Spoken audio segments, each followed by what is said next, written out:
IPL 2025 ప్రారంభానికి ముందు Lucknow super Giants కు బిగ్ షాక్ తగిలింది. ఆ జట్టు యువ పేసర్ మయాంక్ యాదవ్ వెన్నుగాయం నుంచి ఇంకా కోలుకోలేదు. దాంతో అతను ఫస్ట్ హాఫ్ సీజన్ మొత్తానికి దూరం కానున్నాడు. మయాంక్ యాదవ్ ను Lucknow super giants IPL 2025 mega వేలానికి ముందు 11 కోట్ల భారీ ధరకు రిటైన్ చేసుకుంది.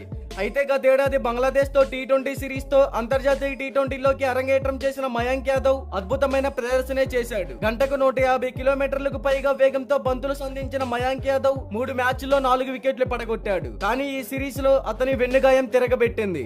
దాంతో గత 6 నెలలుగా అతను ఆటకు దూరంగా ఉన్నాడు. ప్రస్తుతం బెంగళూరులోని నేషనల్ క్రికెట్ అకాడమీలో రీహాబిలిటేషన్ తీసుకుంటున్నాడు. అయితే మయాంక్ యాదవ్ గాయంపై ఇప్పటి వరకు బీసీసీఐ ఎలాంటి ప్రకటన చేయలేదు. మయాంక్ యాదవ్ గాయం గురించి లక్నో సూపర్ జైంట్స్ కూడా ఎలాంటి ప్రకటన చేయలేదు.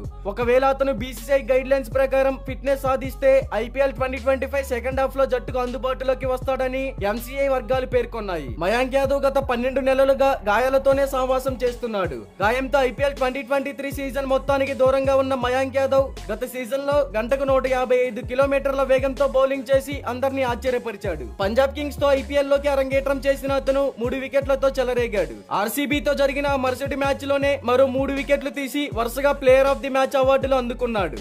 కానీ పక్కటెముకల గాయంతో 4 మ్యాచ్లకే పరిమితమయ్యాడు. గాయాలతో ఇబ్బంది పడుతున్న మయాంక్ యాదవ్ పై లక్నో సూపర్ జైంట్స్ నమ్మకం ఉంచింది. 11 కోట్ల భారీ ధరకు అతన్ని రిటైన్ చేసుకుంది. అయితే ఐపీఎల్ 2025 సీజన్ లో లక్నో సూపర్ జైంట్స్ రిషబ్ పంత్ సారథ్యంలో బరిలోకి దిగుతోంది.